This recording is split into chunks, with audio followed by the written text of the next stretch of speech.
Hey there, it's Jared Hamilton with the Hamilton Group at Cherry Creek Mortgage. Welcome to another edition of Java with Jared. Once again, happy Friday. Hope you guys are doing fantastic.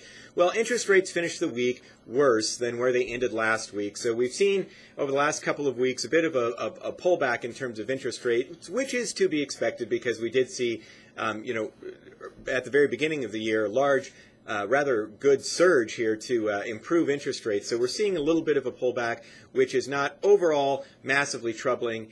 It's to be expected, but that just did continue this week. Here's what happened with the economic data. We did see some surprises this week. The first surprise was that pending home sales actually showed a big decrease to where the market was expecting. That it was expected that there would be a 0.7% increase to pending home sales, which are homes under contract. The actual number came in at a 2.5% decline, so actually a big change in that number, and that really wasn't expected. We also did see the Chicago Purchasing Managers Index come in, and that showed some weakness in that area. It missed the mark, and that was weaker than expected. The big news was the employment report, and that came out today. The first Friday of every month, we see the employment report, and the market waits for that number and tries to gain some clues as to what is going to be happening over the next month and what the Federal Reserve might do. That was a big surprise as well. Expectations were for about 170,000 jobs added to the economy. The actual number came in at 242,000 jobs added to the economy.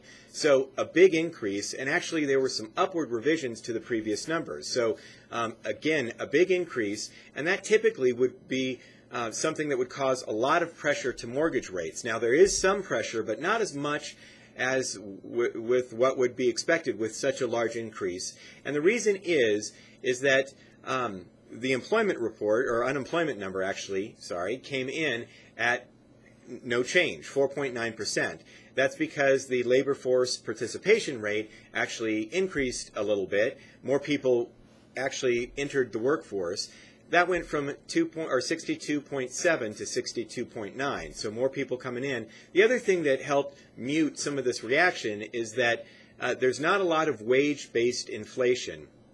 Actually, average hourly earnings actually were down a little bit, and we're down like 0.1%. So that shows that there's just not a lot of wage-based inflation. Inflation is bad for interest rates, and so that has muted some of, even though this reaction to the employment report, even though there's a lot more jobs being added, it's not really high-paying jobs, and so that has kept a little bit of a mute to this reaction.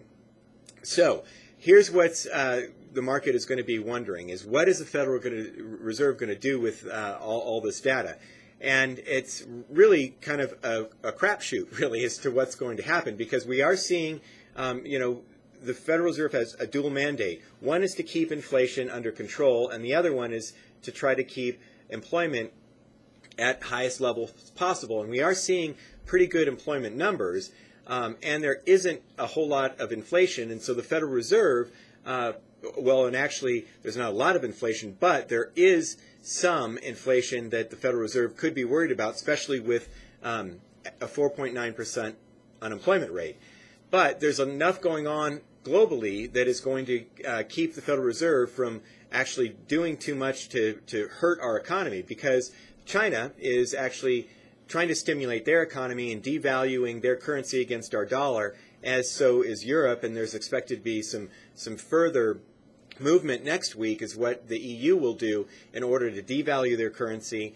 And so a strong dollar will hurt our exports and actually cause our economy to suffer a little bit. And so the Federal Reserve doesn't want to increase credit to further cause the dollar to strengthen against their currencies and cause exports to even be worse. So the Federal Reserve is kind of in a tough spot. So the other thing is we are seeing that interest rates have improved so much. The 200-day moving average typically acts as a leash. So bottom line is, I would expect interest rates to not get dramatically worse, but to pull back, continue this pullback just a little bit here as we go into summer, and then kind of see how the rest of this economy shapes out, not only in the United States but also globally. So rates are still going to be fantastic. I'm telling my clients to be very opportunistic here about locking in rates.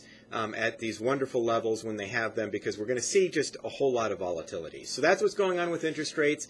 If you have any questions, always give us a call. Thanks for joining me with Java with Jared, and we'll keep you informed as always. Bye-bye.